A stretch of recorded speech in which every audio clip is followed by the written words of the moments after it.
As the basement door swung open, a smell immediately hit the police officers. A heavy mixture of dampness, ammonia, and stale air. Inside, it was dark. The only light source came from the lamps on their helmets. Dusty brick walls, traces of dampness, mold in the corners. Everything indicated that the room was not used for ordinary purposes.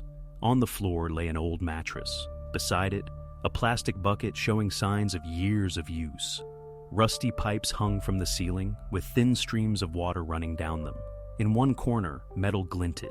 As they shone a flashlight on it, it became visible, a chain fastened to the wall. The officers moved forward cautiously, and at that very moment, the light caught a figure. A person was sitting, leaning against the wall. She had no strength to stand up. Her movements were slowed. In the light, she squinted, as if she had not seen it for a very long time. It was an elderly woman, gaunt, with clear signs of emaciation. Her leg was fixed with a chain, and the distance she could move was limited to a few meters. The police immediately called a medical team, but even in those first few minutes, it became clear. The discovery in the basement was no accident and no mistake. A person had been held captive here for years. From that moment, an investigation began, which would gradually uncover who and why this prison had been created directly beneath a residential building. Rua das Camelias is a short cul-de-sac on the outskirts of Almada, on the south bank of the Tagus River. There are no noisy streets or shops here. The houses stand close together, but each has its own small plot of land, a fence, a garden, and a customary rhythm of life. People have lived here side by side for years, knowing not only their neighbors, but also their relatives by name. It is one of those places where life moves slowly, and a stranger's gaze immediately stands out. The house where the police would later make the unexpected discovery did not stand out from the others in any way. On the contrary, it was considered one of the most well-kept. The white plaster of the facade was regularly renewed, the roof had recently been retiled, the windows were clean, and the yard was tidy. Fresh flowers could always be seen at the gate, and camellias, which gave the whole street its name, grew along the fence, but the owner's special pride was the greenhouse. Under the transparent walls and roof, rare varieties of orchids bloomed, which he cultivated with obvious love and expertise. To the neighbors, Tiago, the owner of the house, was a man of impeccable reputation. He was consistently described as quiet, polite, and conflict-averse. He rarely participated in street conversations, did not linger at the gate, but always greeted people, could help carry a heavy bag or lend a tool. Several times he shared his flowers with acquaintances. He gave cut orchids for holidays, or just because. In their memories, Tiago appeared as a man entirely absorbed by his garden and his house, not leading a loud life. When it came to his mother, Maria, the neighbors always heard the same story. According to Tiago, her health had deteriorated, and he was forced to place her in a private nursing home for elderly people in the north of the country. He said he visited her once a month, brought her favorite flowers, but she recognized him less and less each time. This version seemed credible. The neighbors knew that Maria indeed had health problems. People believed that Tiago had acted correctly and done everything to ensure his mother received dignified care. His stories often evoked sympathy. One of the neighbors later recalled during interrogation, "We saw that it was difficult for him, but he never complained. On the contrary, he spoke of her with respect. It seemed he carried this burden with dignity." Another neighbor added, "He seemed caring. I thought he put all his energy into maintaining his mother and the house. It never would have occurred to us that the reality was quite different." Thus the image of a conscientious and modest man, loyal to his filial duty, was formed. No one on this street doubted that Tiago was a role model. His life seemed transparent: house, garden, orchids, and constant conversations about his mother, who was under medical supervision. This very contradiction between the outward appearance and what the police eventually saw in the basement became the central mystery. How could a man, considered an exemplary neighbor and caring son, hide something in his home that turned the perception of the entire neighborhood upside down? This contradiction became the starting point for further investigation, where every detail of his life had to be examined and every one of his words verified. On the 25th of October, 2020, a call was received at the local police station in Almada, which initially seemed to the duty officer like an ordinary complaint. The caller did not give her name. Her voice sounded soft, sometimes trembling, as if she had hesitated for a long time before picking up the phone. She did not speak of theft or a fight. She uttered the word concern. The officer turned on the call recording. Her words are preserved in the transcript. "There's a man living on our street, Tiago. Everyone knows him, he grows orchids. But he had a mother, Maria. I haven't seen her in more than 10 years. He says she's in a nursing home in the north. But that sounds strange. No one has seen him visit her. He always tells the same story, as if he's memorized it." There were no accusations in her voice, only doubt. She emphasized several times, "I'm not claiming anything. I just don't think it's normal." Formally, no missing person report had been filed. There was no data in the police file about Maria as a missing person. The records showed that she had simply stopped appearing. The district officer who had checked the address back in 2012 received the same version about the nursing home from Tiago at the time and found no violations. However, the call from 2020 was different. Too long a period, 11 years, too uniform explanations from the son, and too many small details that could indicate that the story about the nursing home was based solely on Tiago's own words. For the police, that was enough to initiate a check. By law, any report of a possible danger to the life or health of an elderly person must be registered. Thus, a call without accusations became an official case, which received a file number. From that moment on, the investigators had a duty not only to verify the legend of the nursing home, but also the house itself on Rua das Camélias. After registering the call, the duty officers prepared a report and handed over the documents to the department that deals with cases of possible danger to the lives of elderly citizens. According to instructions, such reports do not require immediate travel to the scene. First, official data is checked. The first step was inquiries to social services. Investigators sent a request to the National Patient Registry, which records all elderly people placed in nursing and retirement homes. After a few days, the first package of answers arrived. There were no entries under the name Maria de Almeida. Subsequently, additional checks were carried out. Inquiries were sent to private institutions in the north of the country, where Tiago allegedly placed his mother. The staff of the nursing homes checked the archives, reviewed contracts from the last 10 years. The result was the same. No such woman was registered with them, neither by name, nor by date of birth, nor by residential address. In parallel, financial flows were checked. In cases of transferring elderly people to closed facilities, payments are always recorded, regular receipts, transfers for medical care. Nothing of the kind was found, neither banking transactions nor mentions in accounting records. These results called into question the entire story Tiago told his neighbors. If his mother had actually been in a nursing home, at least minimal records would have left traces. But the database was empty. The investigators knew that a single coincidence could be a mistake, but when negative answers came from several independent sources simultaneously, it became clear. The legend of the nursing home had no confirmation. Thus, the version that had been believed to be true on Rua das Camélias for more than 10 years collapsed in the first days of the review. For the police, this was the first tangible evidence. The anonymous call, which began with the cautious word concern, had turned into a confirmed fact requiring further action. The next step was to find out where Maria had really disappeared if she did not exist in the official lists. When the check of all institutions yielded no trace of Maria, it became clear to the investigators. The story of the nursing home rested exclusively on the words of her son. Not a single document, not a single transfer, not a single entry in medical archives. Nothing that could have confirmed that the elderly woman had ever left her house. This led the police to an important conclusion. If there was no official departure, then the lie came from the one who had lived next to her all these years. For the investigators, this was a direct signal. The neighbors had heard the same legend for more than 10 years, but all their memories were based on Tiago's renditions.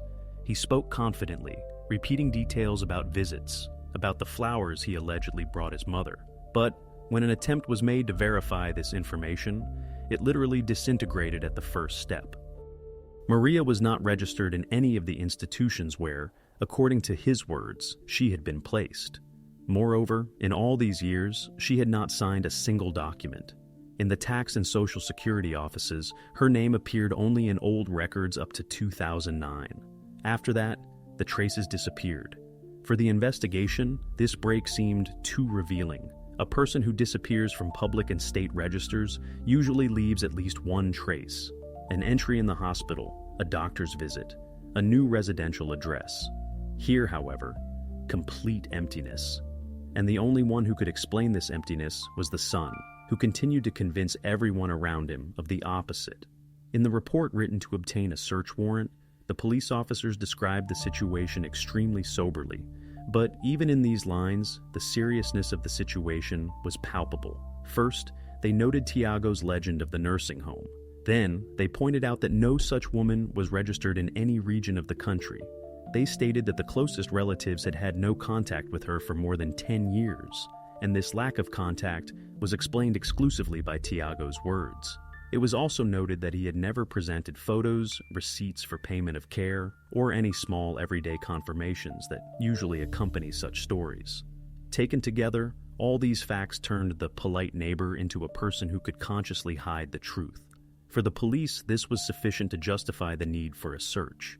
The judge who studied the documents agreed with the investigators' arguments and signed the search warrant. Now, the officers had the right to check every room in the house on Rua das Camélias, including the basement under the greenhouse, to which Tiago had previously categorically denied access to strangers. Thus, the man whom the neighbors considered an example of care and decency officially became the main suspect in the case. His image as a quiet gardener no longer mattered. Now he was regarded as a person who had hidden the most important secret of his house from the outside world for 10 years. And this status was solidified by an official court decision, paving the way for the police visit to his property. When the first official witness appeared in the files, the story gained a new dimension. Anonymity disappeared. The police identified the woman who had made the call. She was a neighbor living in the house adjacent to Tiago's property. She was summoned to the police station for questioning, and there, for the first time, she told everything she had kept to herself for years. She began by saying that she had noticed something strange already in the early 2010s. Her bedroom window faced exactly the side where Tiago's new greenhouse stood. On warm nights, she liked to leave the window slightly open, and one night, already past midnight, in the silence, she heard a sound that immediately made her suspicious. It was a faint, prolonged groan. It did not come from the street or the neighbor's house, but seemed to emanate from deep within, through a pipe that emerged from under the greenhouse. At first, she thought it might be a malfunction in the underfloor heating system. Tiago himself had said that he had complex equipment there, but in the following weeks, this sound recurred. Sometimes it was faint, barely audible, sometimes a little louder, and it always sounded the same, not like a mechanical squeak or the sound of an engine, but somehow human. The woman admitted that she had tried to convince herself otherwise. She thought she was imagining it, that it was a trick of her imagination. But each time she heard those groans again, the feeling of unease returned. She even asked Tiago directly once what it could be. He replied calmly, "Probably air trapped in the system. Sometimes it hums." It was said so confidently that she decided to put her doubts aside. However, a few months later, she noticed another detail. In the evenings, especially around midnight, Tiago would come into the yard with a bucket in his hand. She saw him descend several times into the basement under the greenhouse and, after a while, come back up with the same bucket, now full. He moved quickly without looking around, and almost always did it in the dark with only a flashlight. Then he would go to the back of the property where he had a compost pit and pour the contents there. Curiosity overwhelmed her one day, and she pretended to water her plants, asking, "What's this habit of taking soil out at night?" Tiago replied without hesitation, "It's spoiled soil. There are fertilizers, chemicals in it. You can't leave that near the orchids." His tone was so ordinary that she did not dare to contradict him. And yet, these episodes kept repeating. Groans in the night, the bucket from the basement, the nocturnal trips to the compost pit. The neighbor thought more and more often that this could not be a coincidence, especially when she noticed that Maria had disappeared from sight. At first, she thought the elderly woman was really in a nursing home. But years passed, and no one but Tiago spoke of her visits. No one saw photos. No one heard a word from Maria herself. During the interrogation, the woman admitted that her doubts had become unbearable. She had tried to share them with her husband, but he said, "Don't get involved. Everyone has their own business. You know, Tiago is a good person. And that only intensified her inner conflict. She was afraid of being wrong, afraid of ruining relationships on the street where everyone knew each other. But years of observations had made her conviction too strong. When, in addition to the strange noises and the nocturnal removal of the bucket, the realization came that no one had seen Maria for more than 10 years. She decided to call the police. The investigators carefully recorded her statements. For them, not only the content was important, but also the time frame. It was not about weeks or months of suspicion. The neighbor described recurring events that spanned years. This meant that it was a situation that lasted almost the entire time after Maria's disappearance. From an investigative perspective, her words greatly amplified the suspicions. Had it been a one-time event, it could have been explained as a coincidence. But here, a system was observed: recurring nocturnal actions, consistent noises, the complete absence of the woman from neighborhood life. All of this came together to form a picture that spoke of a long and carefully hidden situation. In the records, this very protocol became key.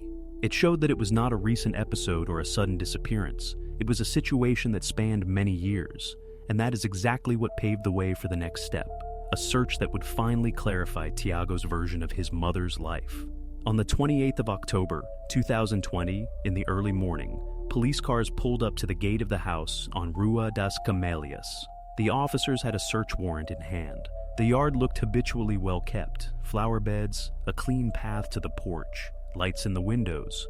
All of this stood in sharp contrast to the tension with which the officers prepared to go inside. They expected resistance.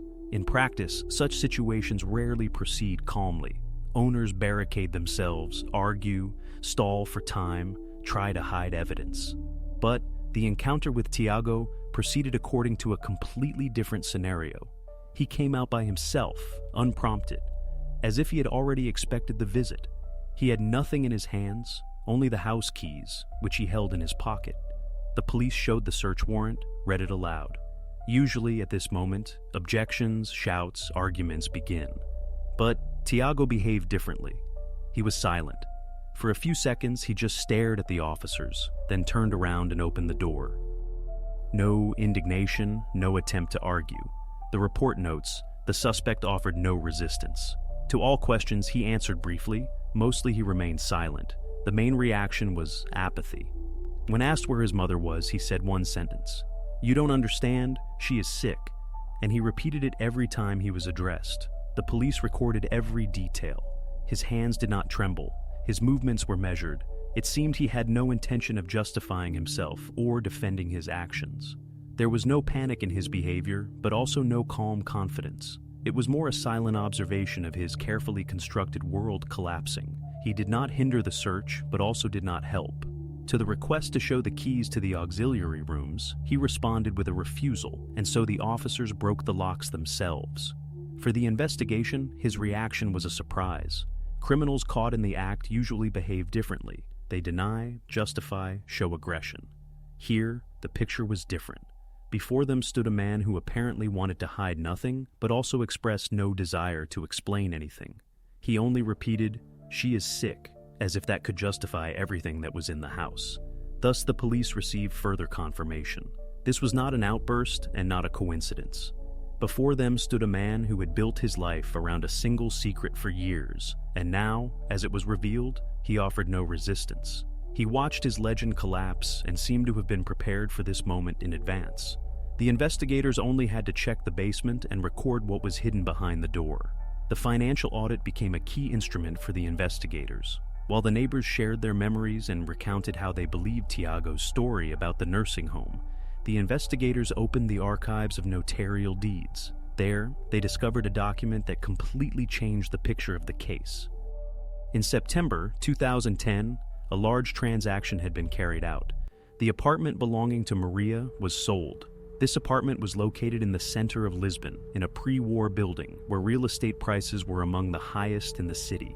A 3-room apartment with high ceilings and old parquet cost over 200,000 euros at that time. That was a sum equivalent to the value of several country houses or a 10-year stay in an expensive private nursing home. The sales documents immediately raised questions. In them, a power of attorney appeared, issued to Tiago by his mother. According to the text, she transferred to him the right to conduct all transactions on her behalf, including the sale of real estate. At first glance, everything looked formally correct: signature, notarization, stamp. But the experts who examined the handwriting pointed out clear inconsistencies. Maria's signature in the document differed from the samples preserved in medical records and official documents before 2009. The lines were shaky, the inclination of the letters did not match, and in some places, the strokes looked as if they had been made by someone trying to reproduce a foreign handwriting. A graphological expert opinion later confirmed the signature in the power of attorney was not Maria's own. When attention was drawn to the bank records, the situation finally clarified. The funds from the sale did not go into Maria's account, but directly into Tiago's. This was recorded in the bank statements. At the end of September 2010, the entire sum of the transaction was transferred to his private account. Already a few days later, part of this money was withdrawn in cash. The rest gradually began to disappear for large purchases. The investigators expected to find regular transfers to nursing homes, invoices for medical services, contracts with private clinics, but nothing of the sort was found in the statements. Instead, they saw completely different expenses. In October and November 2010, several large payments to construction companies appeared. Part of the sum went to a chain of stores specializing in heating and ventilation systems. Further transactions were related to companies selling garden equipment, and later, purchases of rare plants were registered. Among them, collector orchids, for which collectors were willing to pay thousands of euros per specimen. When these documents were compared with what the neighbors had seen, a clear picture emerged. Exactly at this time, a new building appeared in the yard of the house on Rua das Camélias, a large greenhouse with a transparent roof. The neighbors remembered that the construction proceeded quickly. Tiago worked himself, but also hired workers. He said it was a project his mother had been proud of, that she had allegedly always dreamed of such a greenhouse. People believed it because he repeated this story confidently. But now the investigation knew. The construction was financed with money that belonged to her, but had been diverted by the son through forged documents. The bank analysts tracked every transaction in detail. Based on the amounts and dates, the chronology could be reconstructed. Sale of the apartment, transfer of funds, construction, purchase of systems, purchase of plants. All these expenses matched what had actually been built on the property, and most importantly, not a single euro was spent on medical care, treatment, or payment for a nursing home. Thus, the financial audit revealed a motive for the first time. It was not an emotional act, not an outburst, not the desperation of a person caring for a sick relative. Before the investigators, a scheme unfolded. The isolation of the mother allowed control over her assets. The forgery of documents opened access to the sale, and the money was channeled into the son's personal projects. His passion for orchids and the desire to build a greenhouse cost Maria everything she had. The facts spoke for themselves. The legend of the nursing home collapsed. In its place emerged the cold logic of greed. As the investigation received the first results of the financial audit, the main question arose. On what basis had the son received the right to dispose of his mother's apartment? Legally, such transactions are impossible without a power of attorney. In the file, there was indeed a document issued in 2009, which confirmed in Maria's name that she transferred to Tiago the right to sell her real estate. At first glance, the document looked impeccable: notary's stamp, date, signature. But the investigators knew for sure that Maria already showed signs of memory loss and cognitive impairment at that time. The question arose, could she even make a signature and understand its meaning at that time? To get an answer, the document was seized and sent for expert examination. A graphological examination always follows a strict procedure. The experts requested all available signature samples from Maria from various years. For this purpose, the investigators contacted the tax office, medical institutions, and the archives of the bank where she was a customer. The specialists had several dozen documents at their disposal: old bank contracts, prescriptions for medicines with her signature, official forms that had been filled out in the early 2000s. The comparative analysis showed a clear dynamic. Maria's signatures before 2008 were confident, with a characteristic rightward slant and an even letter formation. Even when her health problems began, the handwriting remained recognizable. In the disputed power of attorney, dated autumn 2009, the signature looked completely different. The lines were uneven, the movement seemed copied from memory. Some letters lacked the elements typical of her handwriting. The expert noted that instead of a lively pen movement, an artificial attempt to reproduce a foreign handwriting was visible, a classic sign of forgery. The graphologist's conclusion was unequivocal and stated in the report, "The signature in the power of attorney does not belong to Maria." This meant that the legal basis for the sale of the apartment was missing. In fact, the transaction was carried out with forged documents. For the investigation, this was of enormous importance. It was no longer just about the son hiding his mother from the neighbors. The documents showed that his intentions had arisen long before. He understood that he would soon lose access to her assets and created a forged document in advance to appropriate the apartment. This did not look like an improvisation or an emotional outburst. It was a prepared plan that was already being implemented when Maria was still leading a normal life. Thus, the expertise turned conjectures into proven facts. Before the investigators, a new level of the picture unfolded. It was not just about hiding the mother in the basement, but also about a cold-blooded fraud scheme for which a signature was forged and the only valuable property was sold. And that is precisely what paved the way for the next phase of the investigation, a full search of the house and the establishment of the real conditions under which Maria had lived all these years. As the evidence against Tiago became overwhelming and one expert opinion after another confirmed the accusations, he finally began to speak, not personally, but through his lawyer. Until this point, his strategy was based on silence. He answered briefly, evaded questions, and limited himself to the phrase, "She is sick." But when the investigation presented the documents about the forged signature and the money movements, the defense was forced to offer its own version of events. The lawyer explained at the first hearing that the entire situation was not a pre-planned crime. According to his words, it was a severe family drama. The defense line argued that Maria indeed had health problems. Her behavior gradually became unpredictable and aggressive. The son, confronted alone with her condition, allegedly found no way out. He did not want to place his mother in a state institution, feared that she would not be properly cared for there, and had no means for a private nursing home. In his interpretation, the situation developed as a forced measure. He allegedly tried to manage it alone, organized care at home, but over time, circumstances got out of control. The defense placed an emotional emphasis on the fact that Tiago was a broken man. He was not portrayed as a cold calculator, but as a son who tried to do better, but ultimately became a victim of a heavy burden himself. The lawyer emphasized, he made mistakes, but allegedly acted out of care and not out of greed. The basement where Maria spent many years was described by them not as a place of captivity, but as a kind of refuge where she was under control, and he could monitor her condition. Such a defense line is often used when direct evidence of the harsh conditions can no longer be denied. The aim is to evoke compassion in the court and jury. The defense even presented medical reports on dementia, claiming that Tiago feared for his mother's life and sincerely believed that keeping her at home was the best option. They tried to shift the conversation from the legal to the emotional level, not about a crime, but about a misfortune.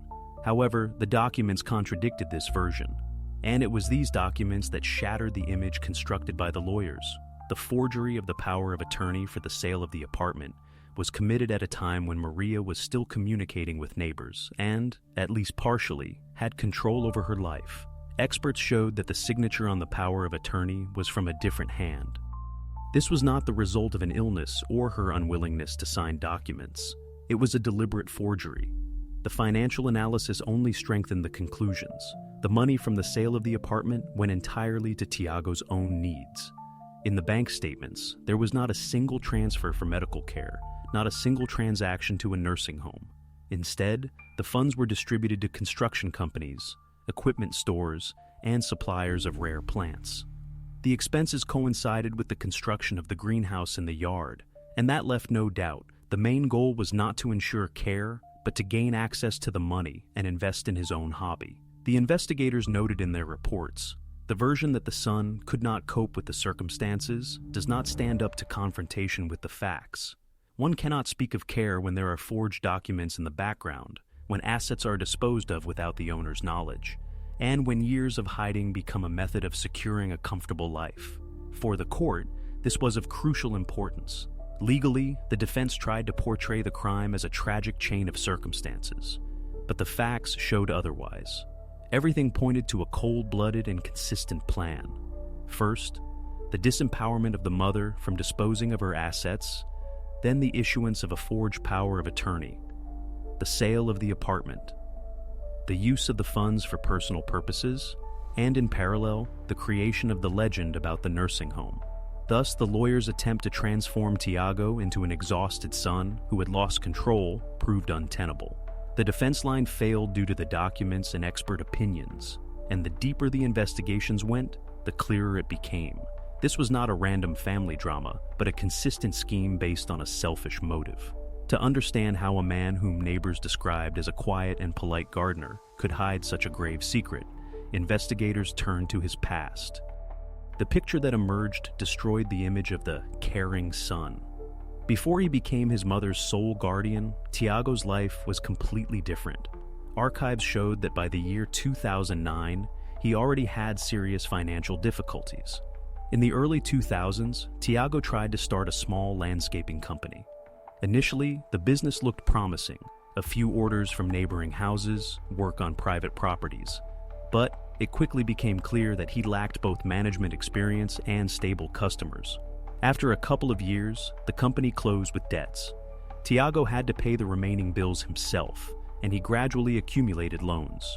In addition, there were gambling problems. His bank statements from that time record transactions to several online betting platforms. Small amounts were regularly credited there, but they added up to considerable expenses. Relatives later said that he often complained about a lack of money and was looking for a quick way to improve his finances. In the family, it was already being discussed that he could not keep his head above water, although outwardly he continued to be the quiet neighbor who loved flowers. The statements of a cousin were of great importance. She said that as early as the year 2008, when the first signs of Maria's health deterioration appeared, Tiago began to complain more often than before. He said his mother prevented him from building his own life, that he had to sit at home all the time, that her assets were lying idle. These words were not taken seriously at the time, but they remained in her memory and later became part of the files. Another relative noted during the interrogation that Tiago had never shown any particular closeness to his mother. His relationship with her was rather formal, help with household chores, shared expenses, but without warmth. When she began to lose her independence, he saw it as a problem instead of an opportunity for support. And even then, according to relatives, ideas came to him about how he could use her condition to his own advantage. The investigation found it was precisely at this time that he actively began to look for a way out of debt. The first documents appeared about attempts to take out loans against his mother's assets. The banks refused due to her age and health, but the mere fact of these inquiries showed that he was looking for ways to use her property long before her life was moved to the cellar. As a result, a clear logic emerged. To the neighbors, he seemed like a modest and kind gardener, but in reality, he had a reputation as a man with business problems, debts, and constant complaints about a lack of money. When his mother was diagnosed with cognitive impairments, he did not see it as a family tragedy. For him, it became an opportunity to get rid of his debts and gain access to her assets, which he could not use as long as she was the legal owner. This contrast finally formed his portrait for the investigation and the court. Outwardly, a polite and friendly neighbor whom everyone considered an example of devotion. Inwardly, a man with a history of failures, debts, and a willingness to turn a loved one's illness into a chance to solve his own problems.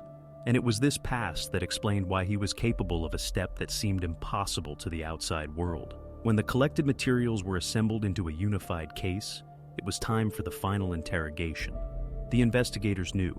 They had an unbroken chain of evidence in their hands, and now they had to present it directly to the suspect. Such interrogations are rarely based on emotional pressure. Their strength lies in something else, in the methodology, in the fact that every detail is supported by a document, an expert opinion, or a witness statement. Tiago was seated at a table in the interrogation room. Before him lay a folder with papers. The investigator opened it and began to ask questions. Formally, they were brief remarks, but each of them was backed by a fact. The first blow was the most obvious. You told the neighbors that your mother lived in a nursing home for 10 years. We checked all facilities in the country. Her name is not found there. Not a single visit, not a single payment. How do you explain that? Tiago remained silent. Next step? Here is the power of attorney you used to sell the apartment.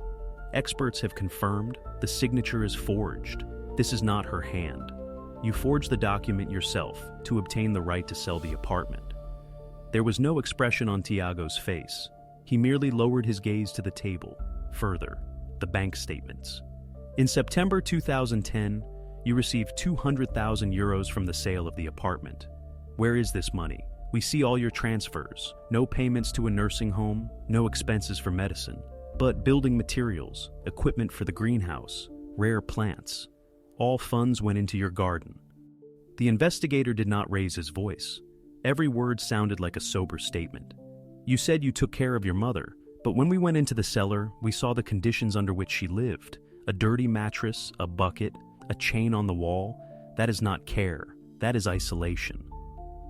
Normally, suspects at such a stage begin to justify themselves, try to explain at least part of it, but Tiago did not say a word. His only reaction was heavy breathing and long pauses. The protocol notes. The suspect remained silent, did not answer the questions. Several times he said the phrase, "She was sick," after which he finally clammed up. This interrogation did not yield a confession, but it was not necessary. For the investigation, it was more important to note. The accused was cornered, but unable to refute even a single fact. Every piece of evidence presented that day remained unanswered. His silence became his defeat. Now the police had everything to hand the case over to the court. Expert opinions, financial documents, witness statements, and confirmation of the conditions under which Maria had lived. All of this came together to form a conclusive and consistent narrative of how an outwardly inconspicuous man led a double life for 11 years, hiding behind the facade of a gardener and neighbor, but creating a personal prison inside his house. When the interrogations were completed and the most important evidence was collected, the prosecutor had no doubt.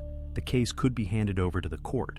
However, experienced officers knew that the more details found in the investigation phase, the lower the chances of the defense sowing doubt would be. Therefore, a renewed search was decided upon. This time, the focus was not on the cellar, but on the garage, which had previously only been briefly inspected. It seemed there was nothing important there. Ordinary clutter, tools, remnants of building materials. But the prosecutor insisted. Every room had to be checked down to the smallest detail. The forensic technicians began their work. In the garage were old shelves, crammed with boxes and paint cans. In one corner, sacks of soil and fertilizer. The atmosphere was typical of any utility room. Dust, cobwebs, the smell of gasoline and rust. The investigators proceeded methodically, searching box by box, photographing every find and recording it in the protocol. At first glance, everything seemed routine. Old rags, tools, nails, packaging from lamps for the greenhouse. One of the younger investigators, while sifting through a pile of old things, came across a small, heavily crumpled cardboard box. It looked like an empty package from some household item. He was about to put it aside with the other trash, but the lead investigator stopped him. In such cases, even the smallest detail can become the key. The box was unfolded. The manufacturer's labels were still visible on it. It was the packaging of a lock. The brand and model were clearly recognizable. The officers immediately compared it with what was in the cellar. The chain that held Maria was attached to a massive metal lock. The comparison took seconds. The model matched completely. For the investigation, this was an extremely important discovery. It proved that Tiago had not simply used an old lock found in the house. He had deliberately gone to a store and bought a new one. The preserved packaging showed that this decision had been made in advance. In the files, this find received a special status. It made the defense's version of unintended isolation empty words. Everything looked different. A man had bought a lock in advance, installed it in the cellar, and attached the chain. This was not an outburst, not a spontaneous decision, but a planned step. The search of the garage provided the investigation with precisely the evidence that finally removed the last doubts. Now, the case no longer looked like a family tragedy, but like a carefully prepared crime, where every detail, from the forged signature to the purchase lock, fit into a unified scheme. By the time the investigation was nearing its end, this interrogation was formally no longer necessary. The evidence had been gathered: documents about the sale of the apartment, expert opinions, bank statements, witness testimonies, the discovery of the lock's packaging. All of this created a picture that could not be disputed. But the investigators had one more goal: to document Tiago's psychological state in a situation where he had no room to maneuver. The last interrogation was not about facts. It was about showing how he would appear in court, as someone who admits his guilt or as someone who denies the obvious to the very end. This time, the room looked different. There were no folders with papers, no printouts, and no evidence on the table. Only a single photograph was placed in front of Tiago.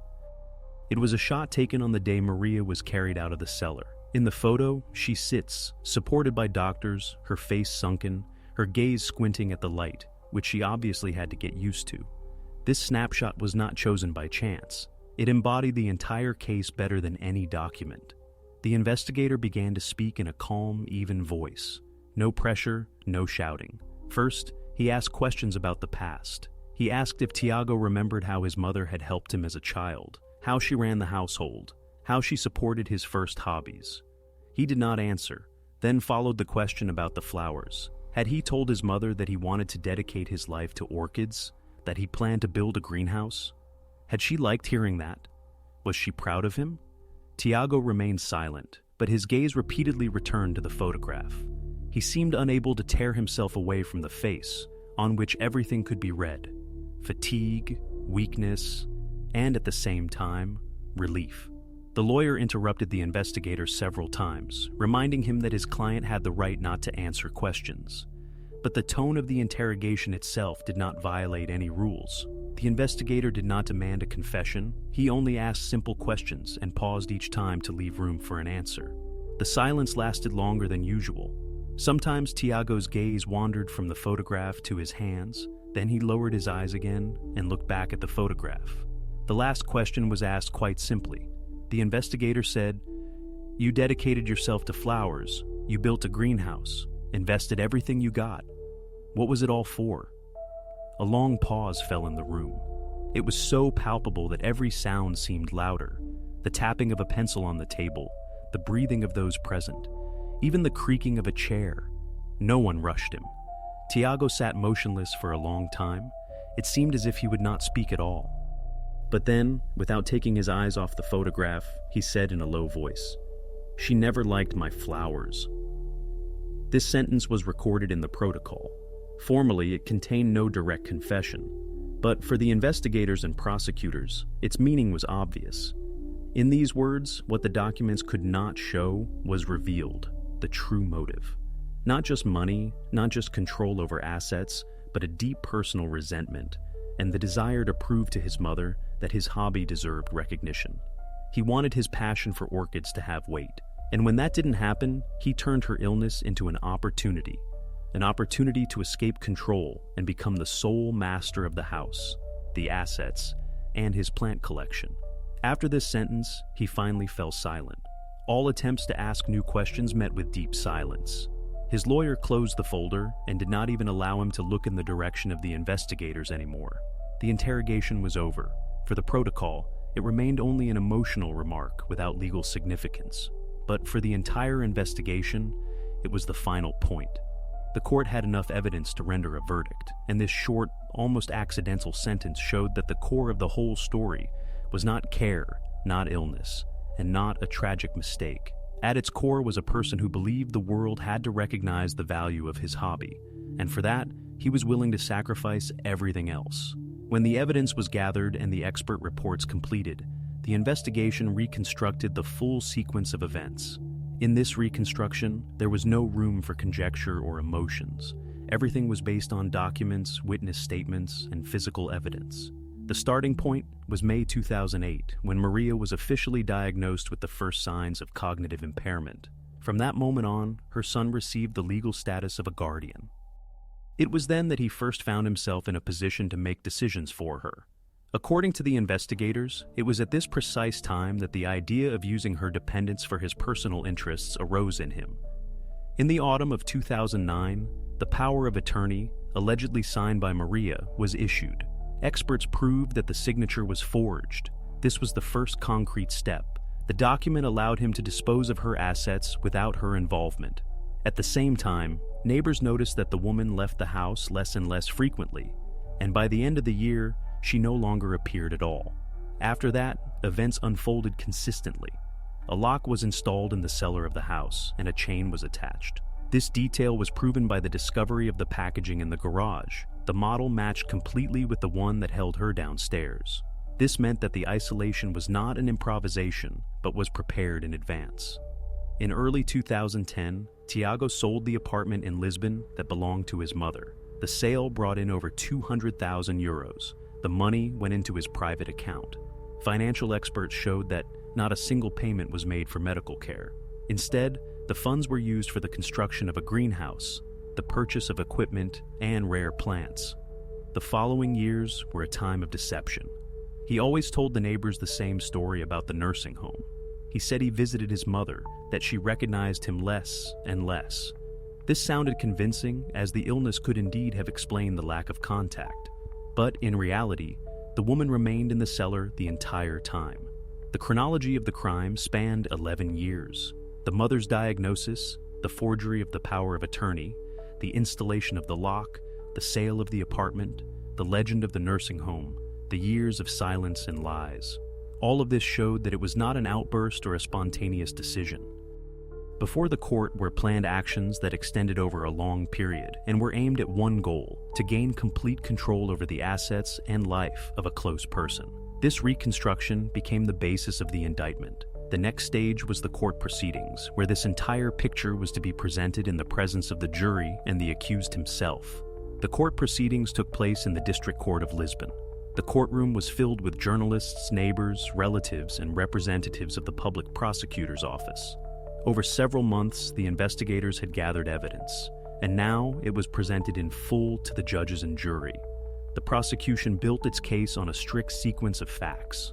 The prosecutor read out the chronology, which left no doubt: forgery of the power of attorney, illegal sale of the apartment, transfer of the money to a private account, use of the funds for the construction of a greenhouse and the purchase of rare plants. In addition, there was crucial evidence: the packaging of the lock, the neighbors' statements about strange noises at night, the medical reports on Maria's condition. Taken together, these facts formed a picture of deliberate, long-standing actions. The main charges were unlawful deprivation of liberty under aggravating circumstances, large-scale fraud, and document forgery. The prosecutor emphasized that this was not a one-time crime, but a prolonged scheme that extended over 11 years. The defense insisted on the opposite. The lawyer argued that Tiago's actions were the result of a severe psychological breakdown. He portrayed the accused as a man who could not cope with the burden of caring for his mother. The arguments were based on the idea that his client had not realized the extent of his actions, and that what happened was not a plan, but a tragic chain of circumstances. The court heard both sides, but it was crucial that the expert opinions and documents pointed to preparation. The forged power of attorney, the sale of the apartment, and the purchase of a new lock could not be the result of chance. They were deliberate steps. In its verdict, the court found, the arguments of the defense are not confirmed. The accused was found guilty on all counts. The court's verdict was 25 years of imprisonment in a maximum security facility. For the residents of the quiet Rua das Camélias, this verdict was the final point.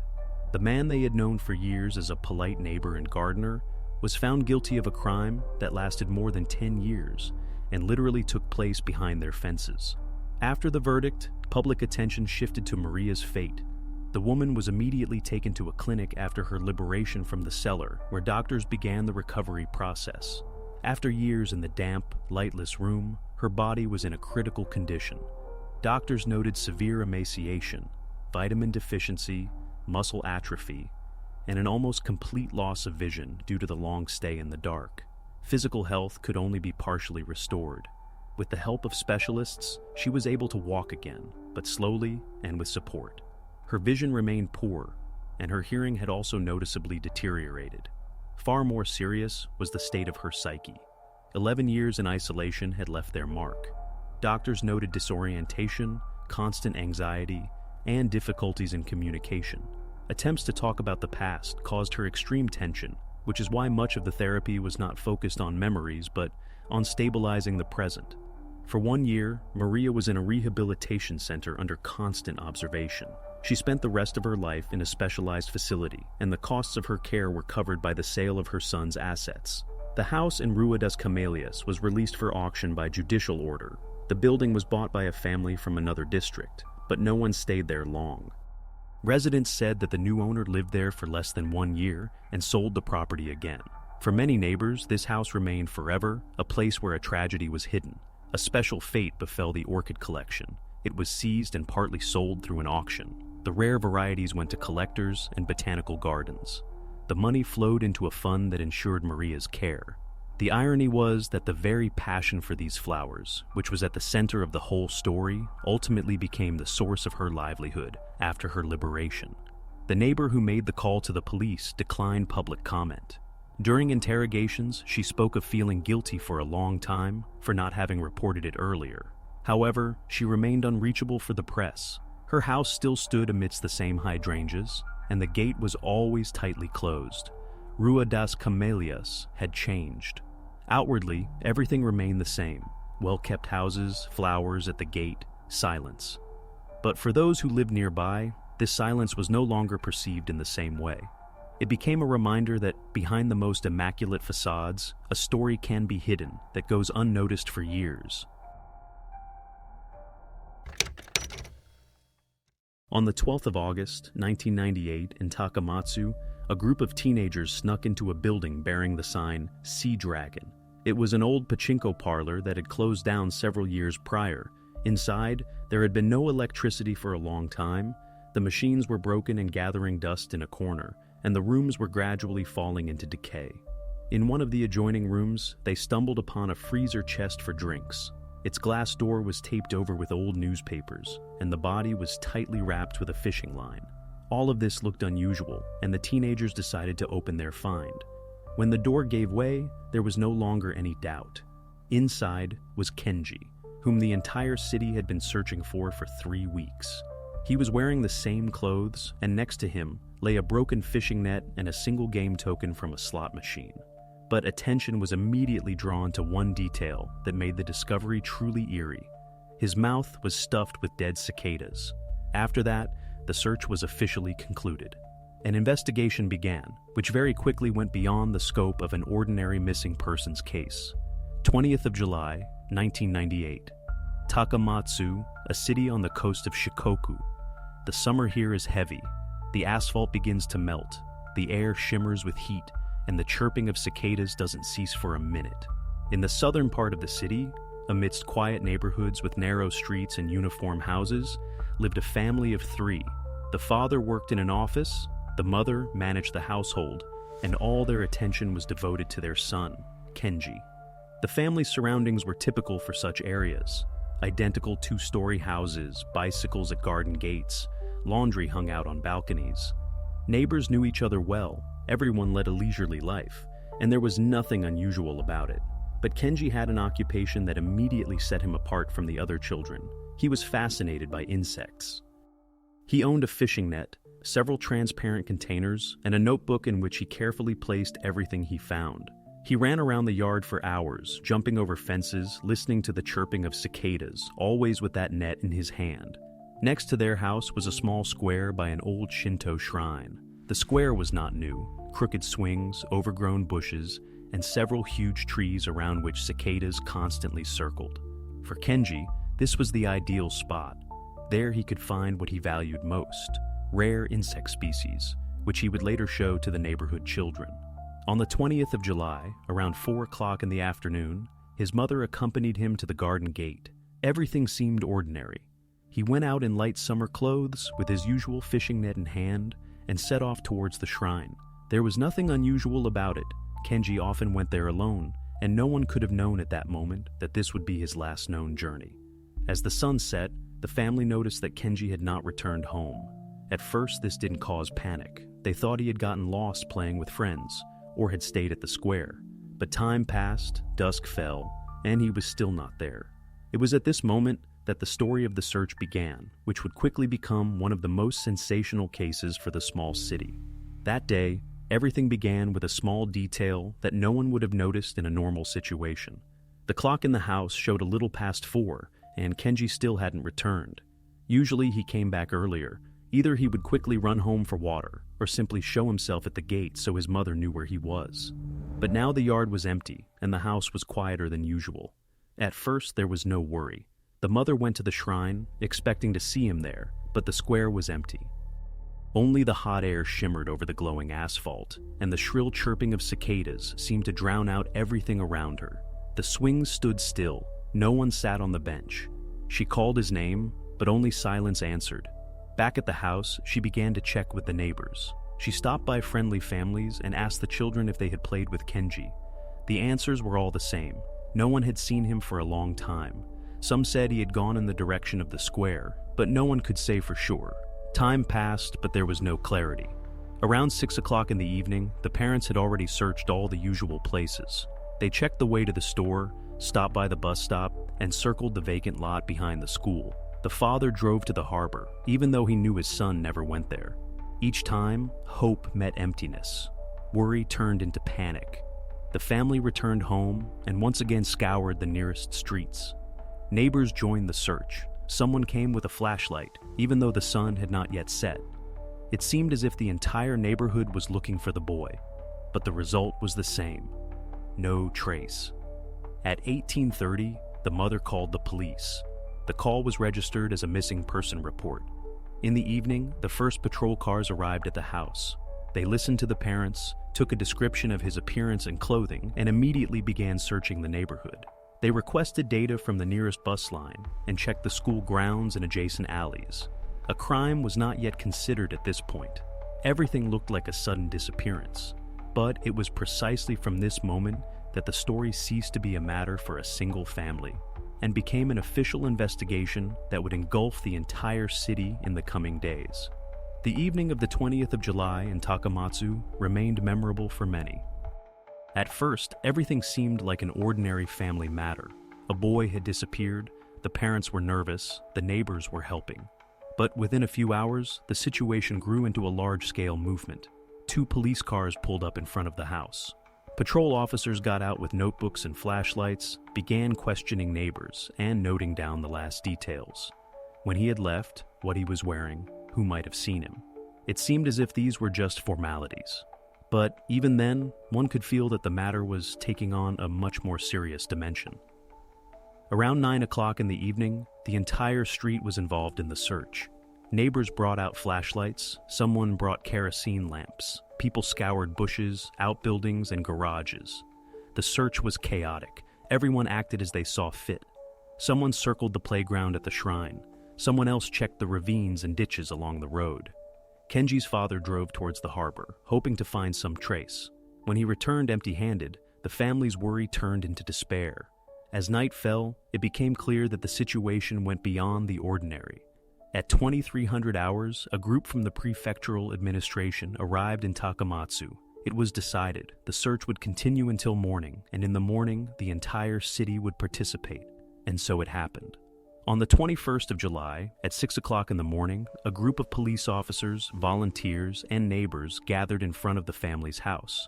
Everyone received routes and began to scour the neighborhood. They worked according to a plan. They divided into lines, moved in a chain through thickets and vacant lots, and marked on a map where they had already been. Dogs were used, although the heat made their work difficult. The police recorded everything in reports: who had last seen the boy, which areas had been searched, where there were still gaps. School teachers, local fishermen, and even retirees who usually sat on benches in front of shops joined the search. The city divided into groups. Some scoured the streets, others distributed flyers with a photo. People searched from morning until late at night. Several times there were false leads. Someone called and said they had seen the boy in another part of the city, but verification led to nothing. The police registered these calls, but each time they had to start from scratch. Special attention was paid to the area around the shrine. There, where Kenji had last been, every meter was searched. They checked under trees, behind stone fences, by old buildings. Police officers and volunteers worked side by side. but there were no results. With each passing day, the efforts became more desperate. Patrol cars patrolled at night, and a feeling spread through the city that the disappearance affected everyone. Kenji's mother returned to the playground every day. She sat on the swing or on a bench and waited. This became a symbol of the search. The neighbors saw her there and understood that the story was not yet over. And it was only on the third day that the first clue emerged. In the thicket not far from the road, 100 meters from the shrine, police officers found a familiar object, a fishing net. The handle was broken, the net hung in tatters. It was the same net Kenji had left with on the day of his disappearance. Against the backdrop of the large-scale search, this find seemed almost insignificant. But it was the first real piece of evidence. It confirmed. Kenji had indeed been at the shrine, and something had happened to him right there. What the break meant, no one understood at the time. But it was precisely with this item that the transition from a simple search to a full-fledged investigation began. When the first days of the search yielded no results, the police switched to a different tactic. They began to question the residents of the surrounding houses in detail, gathering every seemingly insignificant mention, and it quickly became clear. The same figure kept appearing in people's conversations, a man who was almost constantly at the shrine. It was the caretaker, an elderly man, over 70 years old, known in Takamatsu in his own way. He lived alone in a small house nearby and spent almost all his time on the shrine grounds. He kept things in order, swept leaves, and repaired the fence. But people spoke of him with suspicion, not because he did anything specific, but rather because of his character. Neighbors noted he was reclusive, often grumbled, and didn't like noise around him. This particularly concerned children. Several witnesses told the police the same thing. The caretaker had repeatedly chased away children playing in the playground at the shrine. It was said that he shouted when they climbed trees, complained about the noise, and sometimes even said that this is not a place for games.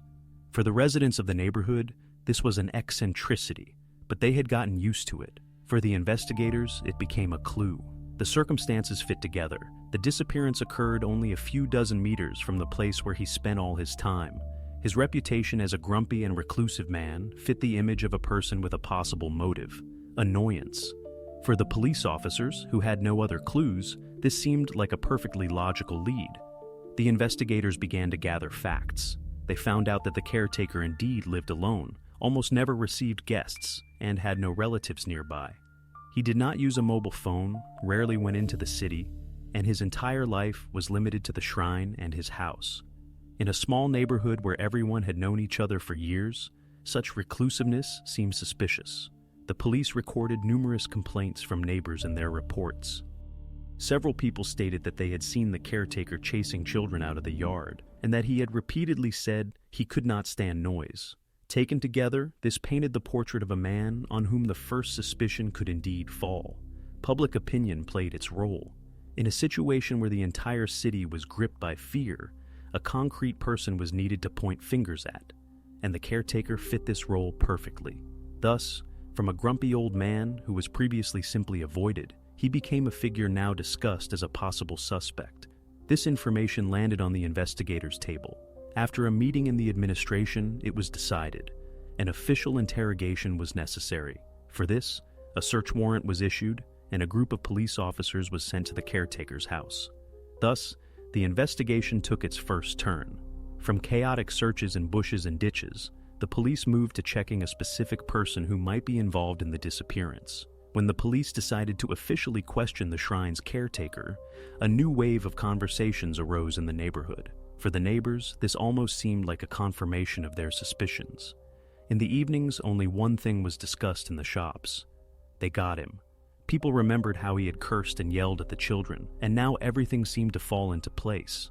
In the eyes of the residents, he was already guilty, even though the police at that time had no evidence whatsoever. At the police station, the interrogation proceeded in a standard manner. The investigators acted according to protocol. They clarified where he had been on the afternoon of the 20th of July, whom he had spoken to, and what he had done. The caretaker immediately denied any involvement in Kenji's disappearance. He spoke calmly, without nervousness, answered clearly, and did not get bogged down in details. To the officers, this seemed unusual. Many suspects begin to defend themselves or get tangled in their story, but he remained self-assured. To the crucial question of where he had been at the time of the disappearance, the caretaker immediately gave a concrete answer. He said that on that day he had gone to the neighboring town for a doctor's appointment. The time of the visit coincided with the period when Kenji was last seen near the shrine. Furthermore, he said he could document his words. He had kept the appointment slip, and the clinic had visit logs. For the investigators, this became a verification on which the entire version depended. The next day, they went to the clinic. The log indeed contained a note about the visit, and next to it, his signature. The doctors confirmed that they had seen him personally. The reception staff remembered that he had come, sat in the waiting room, and complained about his health. People who were there at the same time and also recognized him were also found. All these statements combined to form an airtight alibi. The time of the doctor's appointment and the time of the disappearance coincided, and the distance between the towns made his presence at the shrine impossible. For the investigation, this meant only one thing: the man whom the entire neighborhood had pointed to could not be involved. When the news of the alibi spread in the neighborhood, confusion reigned among the residents. Those who were convinced of his guilt now did not know what to think. But for the police, the situation was far more difficult. They had spent several days focusing on this lead, and in the end, they had hit a dead end. The first serious version had fallen apart before their eyes. In their reports, the investigators noted, alibi checked, confirmed by medical records and witnesses. The caretaker was officially removed from the list of suspects, and with that, the case once again had no viable direction. This moment became the turning point. Suspicions, hopes, and public pressure had come to nothing. The investigation, which had seemed on the verge of being solved, had returned to its starting point. It was precisely after this that the police began to search for other versions, which would soon lead to a new and far more sinister lead. After the caretaker's alibi was confirmed, the investigation hung in the air. The police had no direct leads left, but in reviewing the materials, they kept returning to one detail that had set this case apart from hundreds of others from the very beginning. It was about the discovery in the freezer chest. Kenji was found in the clothes he had left home in, and next to him lay a game token and the broken fishing net. But most importantly, his mouth was filled with dead cicadas. For the investigators, this did not fit the usual logic. Everyday conflicts are not handled this way. It seemed like an act with symbolic meaning. This strangeness became the starting point for a new theory. If an ordinary everyday crime was ruled out, the possibility of a ritual remained. In the late 90s, Japan was still in the shadow of sensational cases related to cults. After the events with Aum Shinrikyo, there was a particular vigilance in the country towards all non-traditional religious groups. So, when the cicadas appeared in the case, the investigation immediately saw a possible ritualistic background. In the official documents of that time, it was directly stated, the unusual detail with the insects could indicate the involvement of a religious organization. The investigators began to check all local groups that even remotely resembled closed communities. First and foremost was a small cult located not far from Takamatsu. Their meetings took place in rented rooms. Their doctrine included elements of nature worship and life cycles. The police pursued this lead. The group leaders' files were reviewed, followers were questioned, and information about their rituals was gathered. The suspicion was strengthened by the fact that the cult indeed practiced symbolic rituals involving insects and the sounds of nature. For the investigators, this seemed like a plausible explanation. The boy might have been killed not for personal motives, but as part of a ritual. Thus, the case took a new direction. From checking individuals like the caretaker, the police moved to investigating an entire organization. At this point, this very version became the main one and determined the course of the investigation. When the cult theory was not confirmed, the investigation once again reached a dead end. Several weeks of work, dozens of reports, hundreds of interrogations, and all of it led only to a vicious circle. As a result, the administration made a decision, back to the very first point, to the discovery site in the abandoned Sea Dragon. All materials from the crime scene investigation were in the archive: photos, sketches, samples. The forensic team re-examined every detail. The photos clearly showed what the adjoining room looked like: fragments of machines, broken chairs, a layer of dust. Amidst this chaos, only one object stood out: the freezer chest. Its interior became the focus of attention, but this time, the investigators decided to pay attention not only to the contents, but to everything on the outside. Several items were recorded in the reports. The most obvious, a game token. It lay right next to Kenji on the floor. At first, this seemed to be a weighty piece of evidence, but in the course of the analysis, its significance diminished. There were tokens everywhere in this building. An abandoned pachinko parlor could have them in every corner. The forensic experts recorded the find, but even then noted, it could be a pure coincidence. However, another detail in the report was more striking. The freezer chest was secured with a fishing line. The photos taken on the day of the investigation showed how it crisscrossed the door. In the first few days, this did not attract much interest. It was assumed that someone simply wanted to secure the lid more firmly, but upon closer inspection, it was precisely the fishing line that raised the most questions. Experts carefully examined the material, thickness, structure, sheen. Everything indicated that it was not a cheap fishing line that could be bought at any hardware store. It was a special type designed for deep-sea fishing. Such a line was characterized by exceptional strength and flexibility, and could withstand heavy loads. It was not used for fishing in rivers and lakes, but for hunting large marine fish, such as tuna. This discovery immediately changed the course of the investigation. While the game token could be a coincidence, the fishing line could not. It was not found in every house. It was sold only in specialized stores. The price was higher than ordinary equipment, which meant that the circle of buyers was limited. For the investigation, this was an opportunity to move from speculation to concrete facts for the first time. Records are preserved in the archives of how exactly the forensic experts described the moment with the fishing line. One of the specialists noted, "This material is too expensive to be used for everyday purposes. If we find the owner, he will be the first truly important suspect." Thus, a small detail that initially seemed secondary became the main piece of evidence in the case. The investigators understood it could lead them to the person who had hidden Kenji in the freezer chest. It was from this point that a new phase of the investigation began. The police gathered information about all the stores in the prefecture that had sold such fishing line in the past year.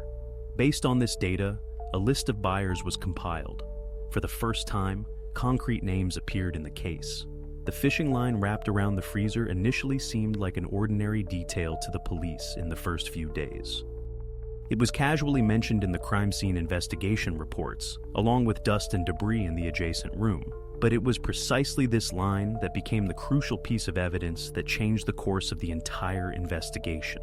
When the samples were sent to the laboratory, experts began with basic procedures, checking the thickness, material structure, and degree of wear. Usually such threads are cheap, mass-produced, and their origin cannot be determined. But this time, everything was different.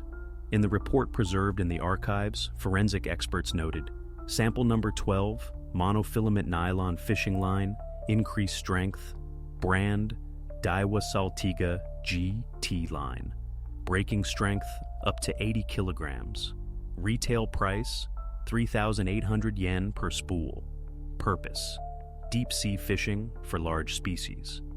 This wording immediately highlighted the find. An ordinary person does not use such fishing line in everyday life. One does not buy it randomly at the nearest hardware store. It is intended for professionals or for those seriously engaged in fishing, and not just any fishing, but deep-sea fishing. The experts noted several other details. The fishing line was in good condition, without significant signs of wear or knots. This meant it had hardly been used. The factory sheen was preserved, and there were no traces of water or salt on the surface. Everything indicated that the spool had been opened only recently, and the perpetrator had used only a part of it. In a case where there were no witnesses, no surveillance cameras, and no direct evidence, an item finally emerged that could be traced. Unlike the gaming chip, which could easily be explained by its discovery location, the fishing line had a concrete origin. Investigators understood. Every store keeps records of the sale of specialized equipment.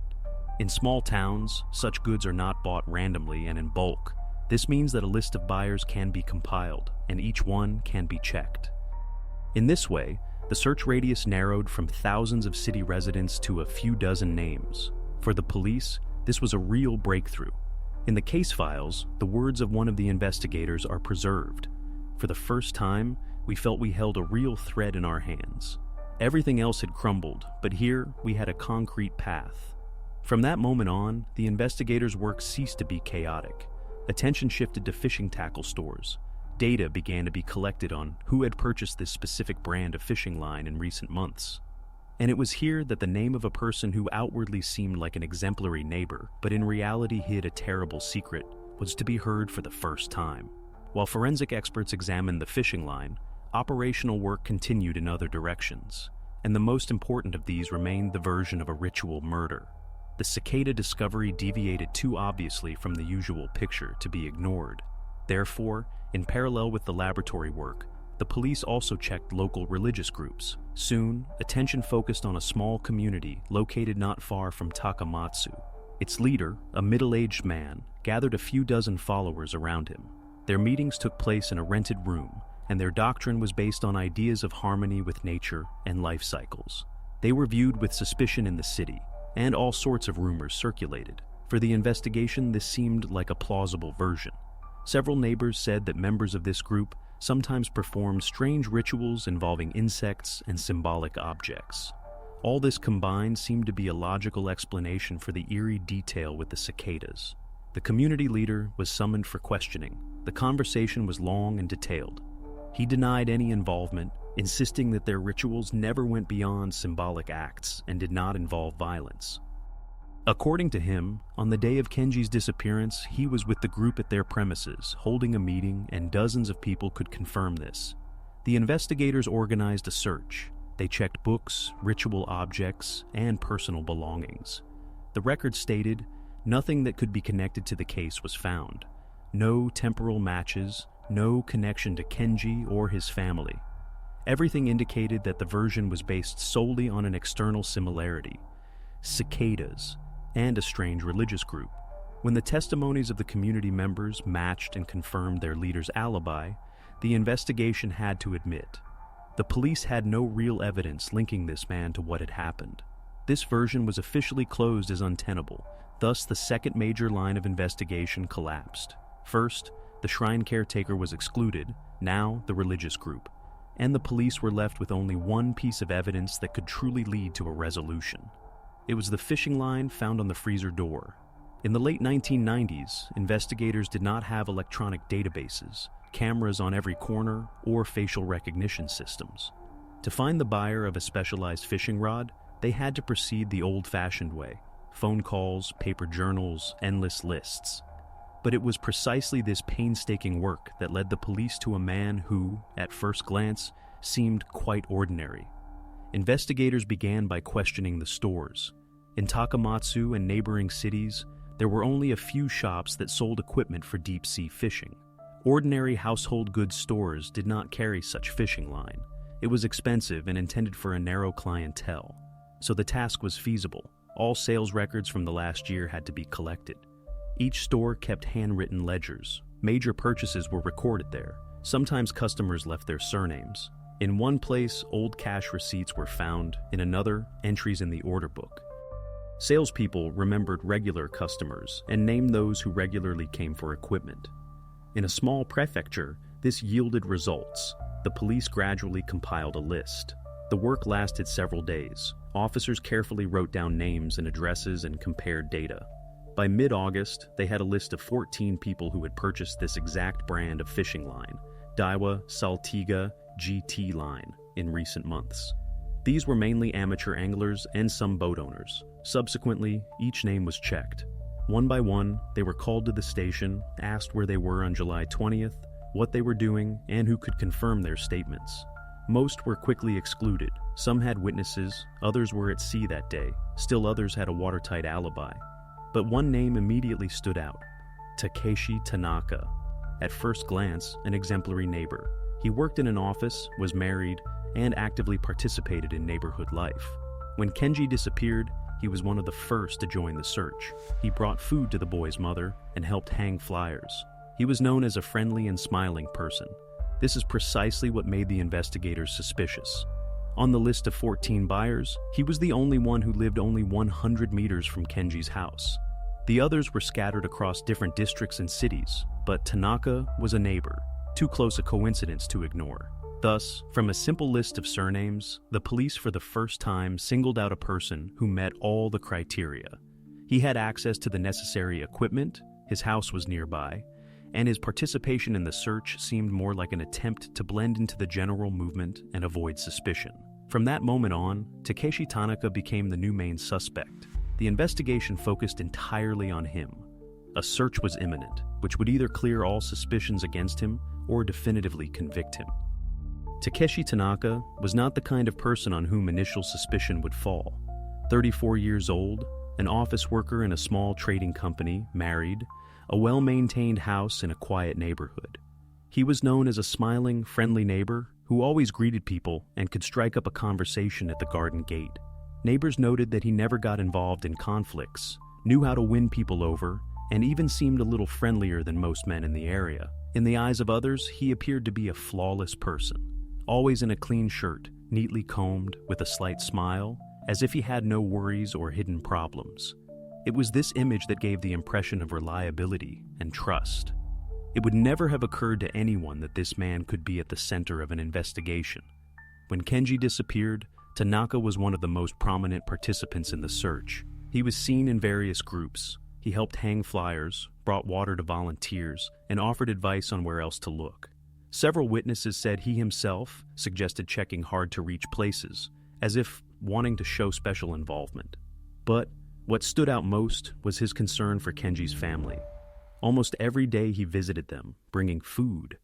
In the case archive, a statement from the mother is preserved. He brought rice balls and soup. He said we had to persevere. I believed him.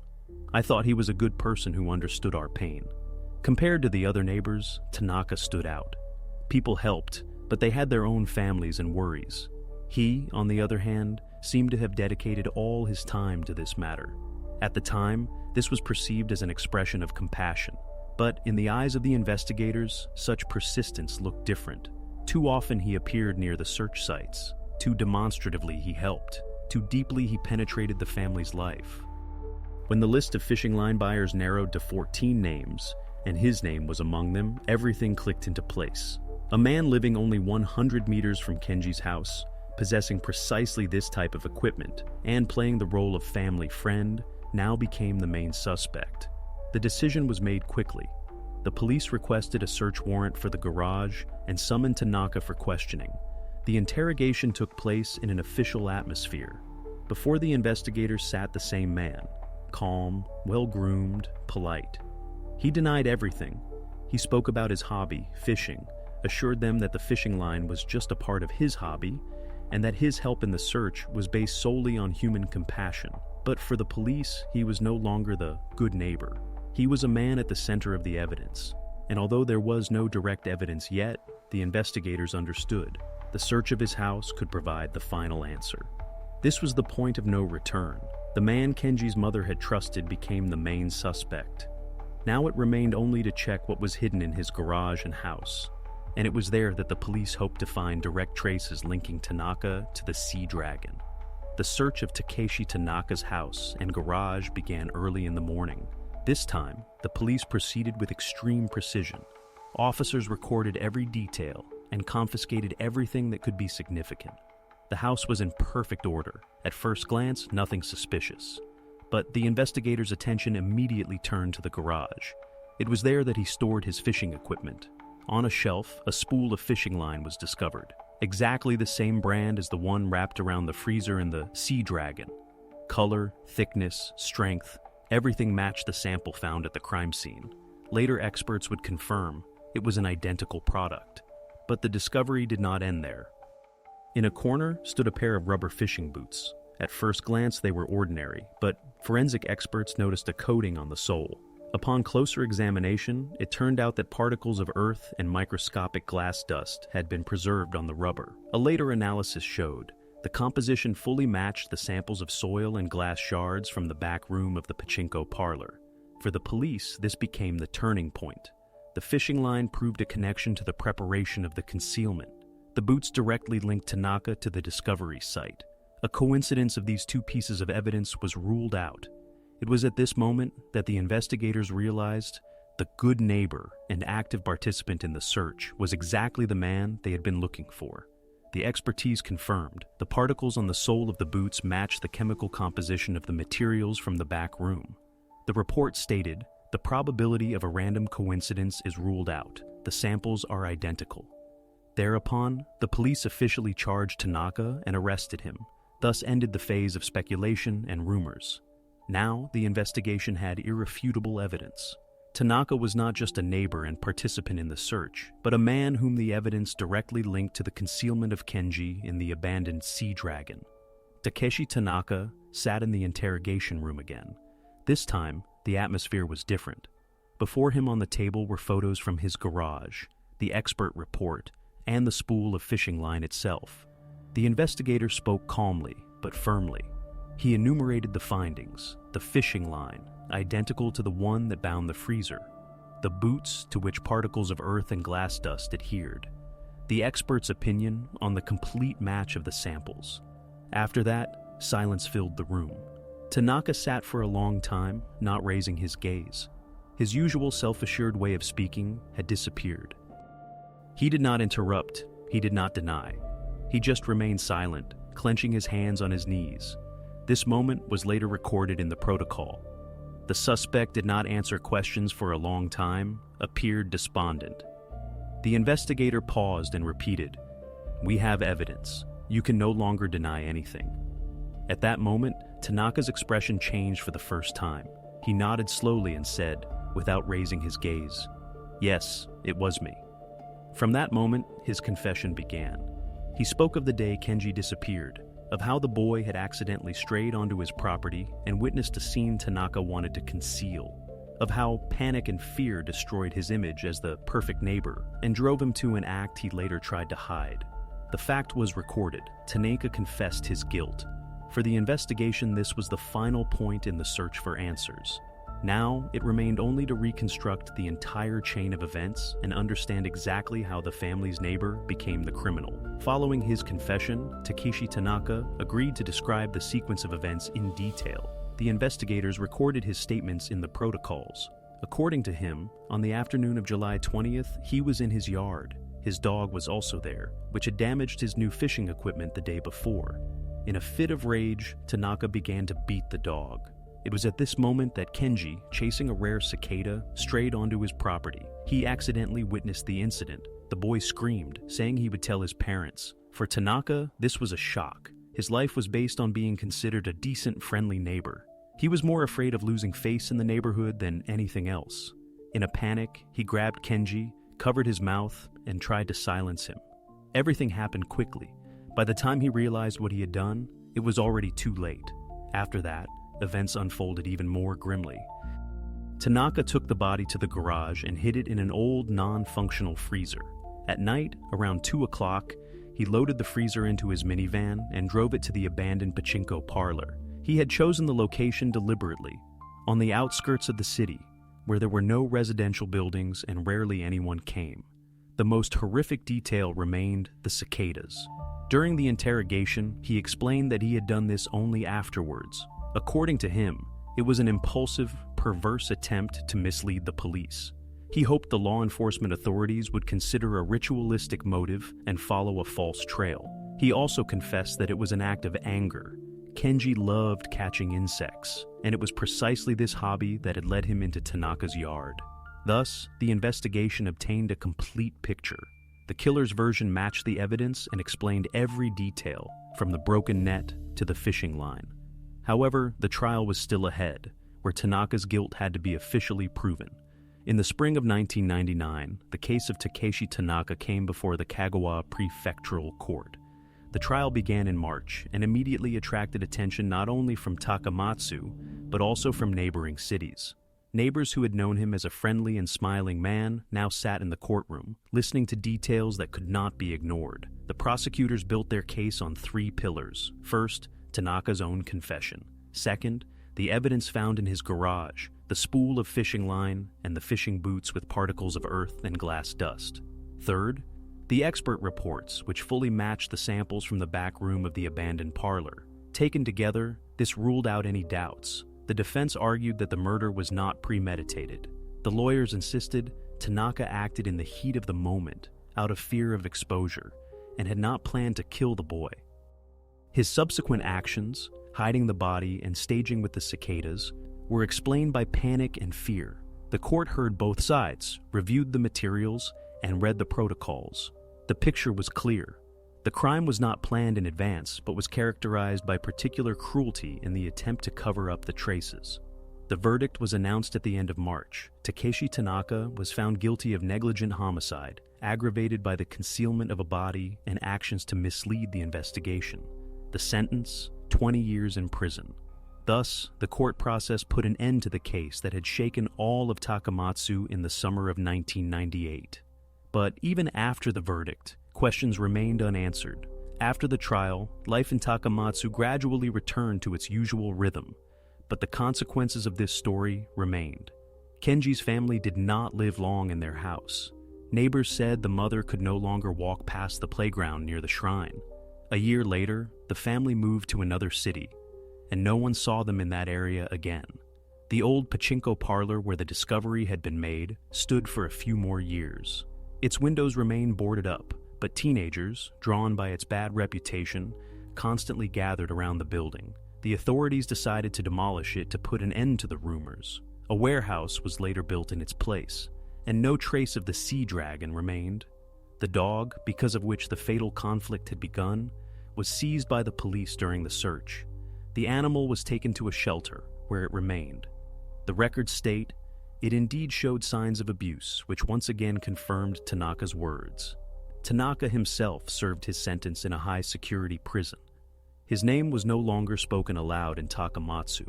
For the neighbors, he disappeared as suddenly as he had appeared in their lives in a new, terrible capacity.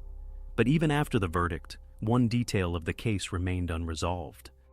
Tanaka confessed his guilt, spoke in detail about that day, and explained his fear of being exposed. But when it came to the cicadas, he only repeated, "It just came to me at the time." For investigators and psychologists, this remained an act of impulsive cruelty, an attempt to mislead the police while simultaneously desecrating what Kenji loved most. The story officially ended, but its final detail left an aftertaste. It remained in the case files as the most inexplicable and disturbing part, a symbol that even after a confession, not all answers are found.